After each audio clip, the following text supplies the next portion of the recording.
Welcome back to Cyberspace. I'm your host, Leslie Poston. Today we're talking about a habit that's become so baked into our culture, most people don't even notice that they're doing it. Something awful happens, like a mass shooting, or a serial killer gets caught, or a political figure enacts policies that devastate entire communities, and someone inevitably says, "Oh, they must be crazy." It sounds simple. It even sounds empathetic sometimes, like maybe we're trying to understand the incomprehensible, but this reflex we have to explain away cruelty, violence, and abuse of power by reaching for mental illness labels, it's not harmless. It's a deeply ingrained psychological response with far-reaching consequences for how we see justice, morality, disability, and the people around us. This episode is about understanding that impulse, naming its harms, and pushing for a better way to talk about mental illness and responsibility. It's not about denying the reality of mental health struggles. It's about drawing a sharper line between illness and intent. Because when we blur that line, we don't just misunderstand what's happening, we excuse it.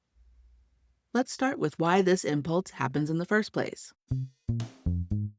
When something horrific or incomprehensible happens, our human brains scramble for a framework that helps them make sense of things. It's part of how we maintain our sense of psychological safety in a chaotic world. If we believe people who commit atrocities are fundamentally different from us, say mentally ill, broken, or unstable, that allows our brains to feel protected from the idea that, quote, normal people are capable of evil acts. Psychologists call this a form of cognitive dissonance reduction. It's also related to what's known as the just world hypothesis. That's the belief that good things happen to good people and bad things happen to bad people. When a seemingly ordinary person commits an atrocity, it disrupts that belief system. To restore the feeling of balance, we need to manufacture a story that puts that person back outside the realm of the ordinary. And that's where the word crazy comes in. It gives us a box to put people in, to say they're not like us, they're not responsible, they're mentally ill. There's also the role of attribution theory. This psychological framework suggests that we're constantly trying to make sense of other people's behavior by assigning a cause, either to internal traits or external circumstance.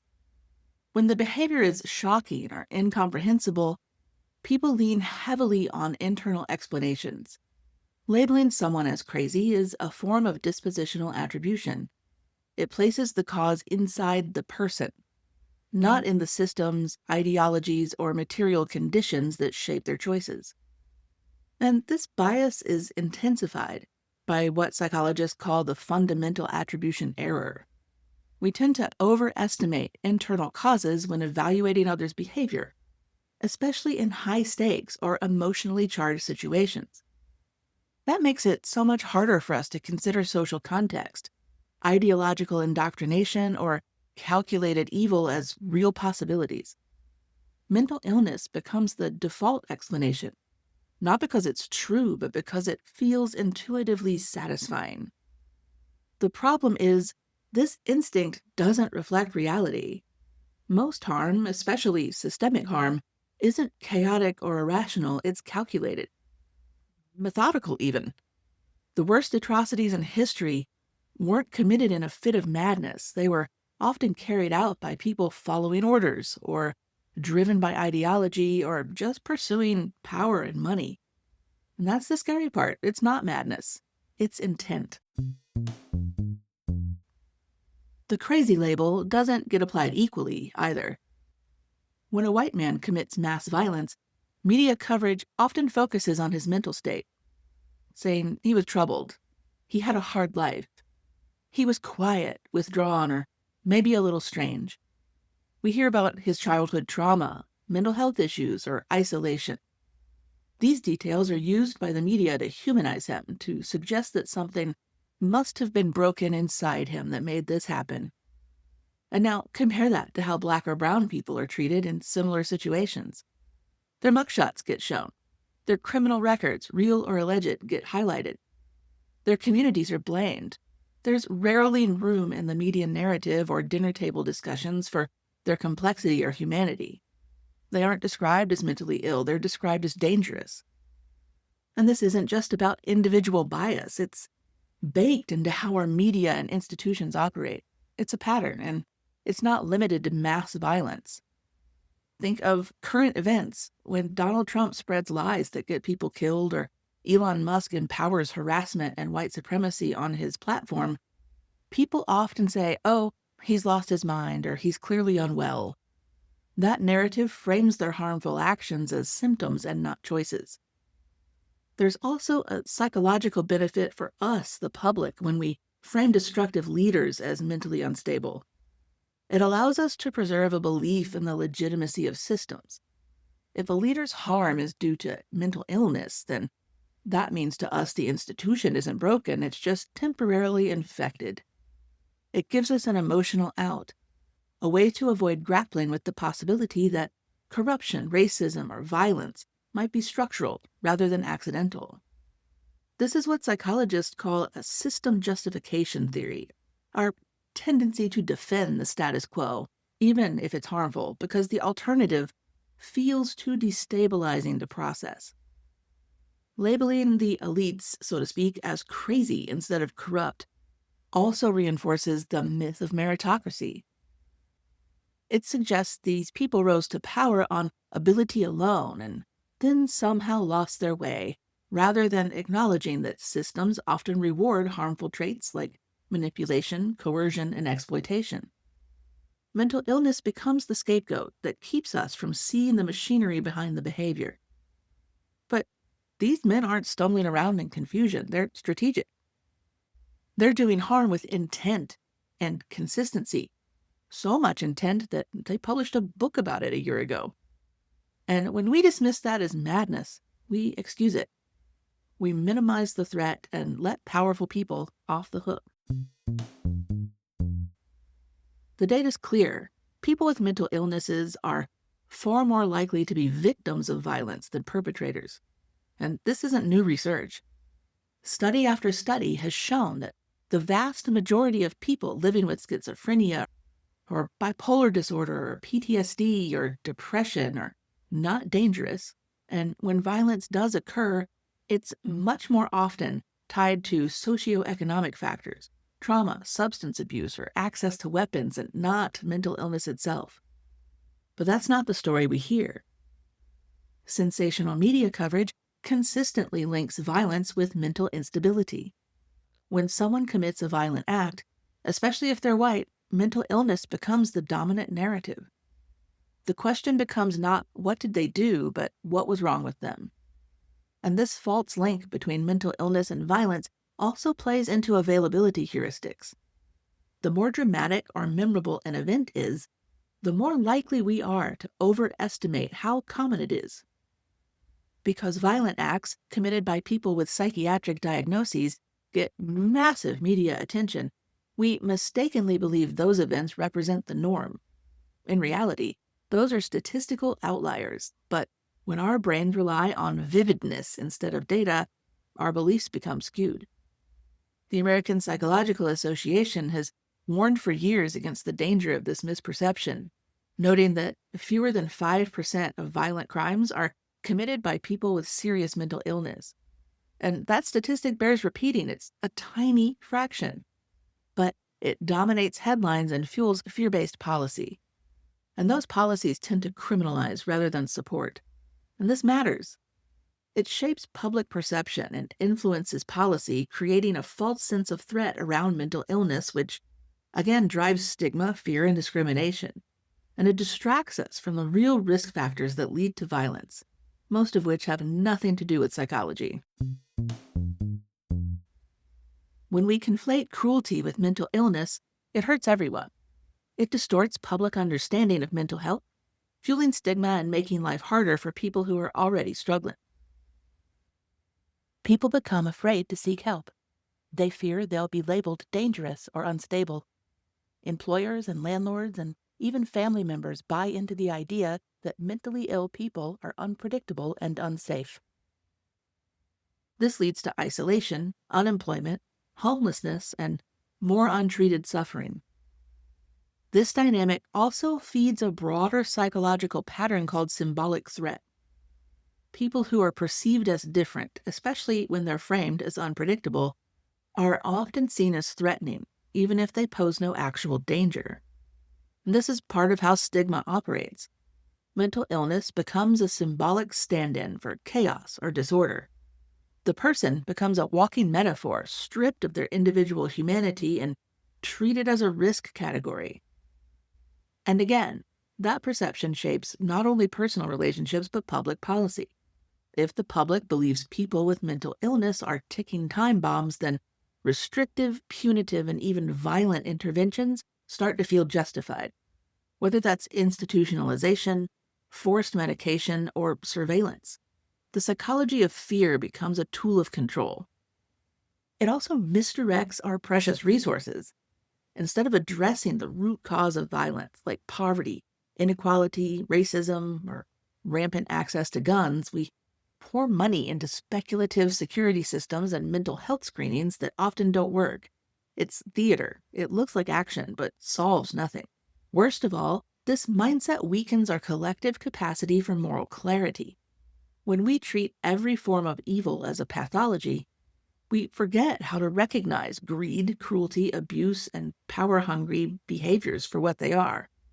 And we forget that people can choose to do harm, even when they are fully aware of what they're doing. Social media has made us all amateur diagnosticians. People throw around terms like narcissist, sociopath, or psychopath without understanding the nuance of what they mean. Entire political takes are built on speculative diagnoses of public figures, but this isn't analysis, it's deflection. Calling someone a narcissist doesn't tell us anything about what they've done or why it matters. It just gives us a way to disengage from the specifics. It blurs the line between description and judgment and makes real psychiatric terms into moral insults. And the truth is, some people are just unethical. They just exploit others intentionally. They lie, manipulate, harm, or destroy because it benefits them, and some just because they like it. That doesn't make them sick, it makes them responsible. We need to get better at describing behavior clearly, without leaning on diagnostic labels. Was the person violent? Did they abuse their power? Did they incite harm? Did they encourage others to incite harm? That's the conversation we should be having. This issue hits especially hard for marginalized communities. Black children are far more likely to be punished for behaviors that would result in a diagnosis or support for white children. Instead of being referred to counseling, they're suspended or arrested. They're treated like mini adults. This tracks them into the school-to-prison pipeline and locks them out of the support systems they need. Indigenous people have a long history of being labeled unstable or unfit as a way to justify institutionalization and land theft. Government records show that mental health labels were often weaponized to remove Indigenous children from their families or justify surveillance and sterilization. Immigrants, too, are frequently denied access to mental health services while simultaneously being policed for instability or deviance. They're painted as threats to national security, radicalized or dangerous, which creates a double bind where they are both excluded from care and targeted for punishment. There's also a long psychological history of using pseudoscientific language to justify the oppression of marginalized communities. In the 19th and early 20th centuries, for example, fabricated diagnoses like drapetomania, a so-called mental illness said to cause enslaved people to flee captivity, were used to pathologize resistance itself. These weren't fringe ideas. They were treated as legitimate psychology, taught in medical schools, and used to justify violence and control. Unfortunately, these legacies haven't disappeared.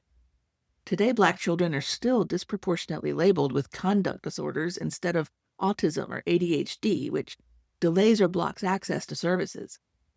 Immigrant communities, especially undocumented people, often avoid seeking care for fear of deportation or surveillance. We've seen a lot of that in the news this weekend.